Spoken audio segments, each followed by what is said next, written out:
अस्सलाम वालेकुम, welcome to Sabira kitchen and vlogs. 29th రోజా ముబారక్ మీ అందరికి। ఈ వీడియో వచ్చేసి 29th రోజాదండి। నేను అప్లోడ్ చేయడం కొంచెం లేట్ అయింది। యాక్చువల్గా వచ్చేసి నెల్లూరు చేపల పులుసు అండి। ఇది చాలా బాగుంటుంది। ఇలా థిక్గా కన్సిస్టెన్సీతో రావాలంటే ఎలా చేయాలనేది చూద్దాం రండి। ఈ మూకుడులో వచ్చేసి నేను 1 స్పూన్ ధనియాలు, 1 స్పూన్ జీలకర్ర, 1/2 స్పూన్ మెంతులు, తర్వాత వచ్చేసి ఆవాలు కూడా 1/2 స్పూన్ వేసుకొని అన్నీ ఇలా దోరగా వేయించుకున్నానండి। డ్రై ఇంగ్రీడియంట్స్ మొత్తం వేయించి దంచి పౌడర్ చేసుకోవాలి। అది పక్కన పెట్టుకొని ఒక మిక్సీ జార్ తీసుకొని 2 ఉల్లిపాయలు, 2 టమాటా, 2 స్పూన్ జీలకర్ర, తర్వాత అల్లం వచ్చేసి అల్లం వెల్లుల్లి ఒక వెల్లుల్లిపాయ మొత్తం వేసాను। పెద్దదండి, చిన్నవైతే 2 వేసుకోవాలి। అల్లం వచ్చేసి 2 to 3 ఇంచెస్ అల్లం వేసాను।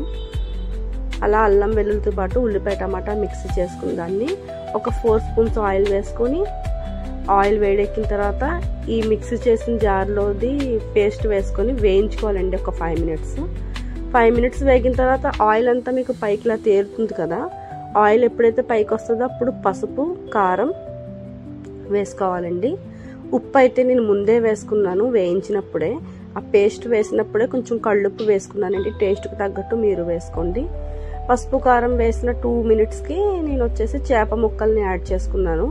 ఇది అదే ఫిష్ అండి। లాస్ట్ టైం కూడా నేను ఇగురు చేశాను కదండి, లాస్ట్ టైం గ్రేవీతో చేశాను ఫిష్ ఒకటి, మాతా ఫిష్ అని చెప్పి చూపించాను కూడా మీకు। అదే ఫిష్ అండి, ఇంకా పీసెస్ ఉన్నాయి కాబట్టి నేను ఇలా కొంచెం పులుసు కూడా చేశాను అనమాట। అంతేనండి, వేసుకున్న తర్వాత చాలా సింపుల్ అండి, చక్కగా కలిపేసుకోవాలి। వేసిన వెంటనే కలుపుకుంటే ఏమీ అవ్వదండి। కొంచెం ఉడికిన తర్వాత అయితే మాత్రం మనం అలా సైడ్స్ నుంచి కదుపుకోవాలి కానీ కలిపేయకూడదు। ఇలా వేసేసుకున్న తర్వాత ఫిష్ 2 మినిట్స్ ఉంచి మనం చింతపండు తీసుకోవాలండి। ఒక పెద్ద నిమ్మకాయ సైజ్ కన్నా పెద్దదండి। కొంచెం ఎంత చెప్పాలంటే మీకు ఒక 100 గ్రామ్స్ చింతపండు తీసుకున్నాను। ఎక్కువ పులుసు క్వాంటిటీ చేస్తున్నాను కాబట్టి ముక్కలకి కూడా పులుసు బాగా పట్టాలి కాబట్టి నేను ఒక 100 గ్రామ్స్ చింతపండు తీసుకుని నాకు 2 బౌల్స్ వచ్చిందండి ఇలాగా చింతపండు రసం। దాన్ని యాడ్ చేసుకున్నాను రసం తీసి పెట్టుకొని। ఇది వేసుకున్న తర్వాత మన ఉప్పు కారం చూసుకోవచ్చండి, మనం టేస్ట్ చేసుకోవచ్చు, కావాలంటే ఈ టైంలో యాడ్ చేసుకోవాలి। నాకు కారం తక్కువ అనిపించింది, నేను 1 స్పూన్ కారం యాడ్ చేశాను। ఎందుకంటే ఫిష్ అంటేనే స్పైస్గా ఉండాలి, అందులో పులుసు అంటే కారం చాలా గట్టిగానే ఉండాలి। నేను 1 స్పూన్ కారం యాడ్ చేసుకున్నాను। ఇప్పుడు మామిడి ముక్కల్ని యాడ్ చేసుకుంటున్నాను చూడండి। దీనికి తొక్క తీయనవసరం లేదండి చేపల పులుసుకి, టెంకతో పాటు వేసాను, మీకు వద్దనుకుంటే ఆపేయచ్చు। నేను ఇందాక వేయించి పెట్టుకున్నాను కదండి ధనియా, జీరా, తర్వాత మెంతులు, ఆవాలు పొడి, అవన్నీ పొడి చేసుకున్నాను దంచి రోట్లో।